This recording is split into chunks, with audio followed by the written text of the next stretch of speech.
ধর্মীরা কালেমা পড়ে মুসলমান হয়ে যায়। আজ এই কোরআনের তেলাওয়াত যত সুন্দর কণ্ঠওয়ালা কারি সাহেব জমিনের মধ্যে তেলাওয়াত করবে, তার কণ্ঠের তেলাওয়াত না জানি কত মজা লাগে। এই জন্যই কোরআনের তেলাওয়াত কাবার ইমামের কণ্ঠে একরকম, ওই মদিনা মসজিদের নববীর ইমামের কণ্ঠে আরেক রকম। তার মানে যার লাহান যেমন, যার কণ্ঠের আওয়াজ যেমন, তার কণ্ঠের কোরআনের তেলাওয়াত তেমন।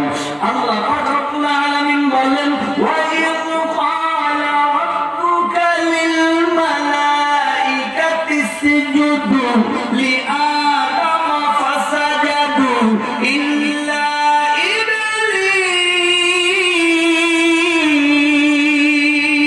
ইবলিস আবা ওয়াস্তাকবারা ওয়া কানা মিনাল কাফিরিন।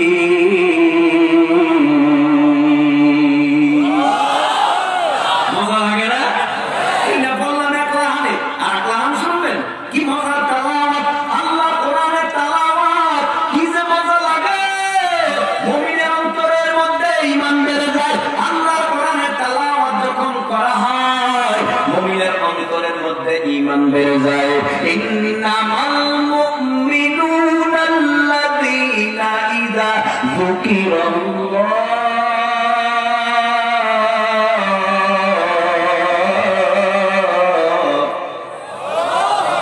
আওয়াজ দিলে আল্লাহু আকবার শুনে দেন, কারণ সওয়াব হবে। জবানটা বন্ধ রাখলে তো আর সওয়াব হবে না, তো সওয়াবের দরকার নাই। যার দরকার আছে সে একটু আওয়াজ দিয়ে আল্লাহু আকবার বলেন। আল্লাহু আকবার।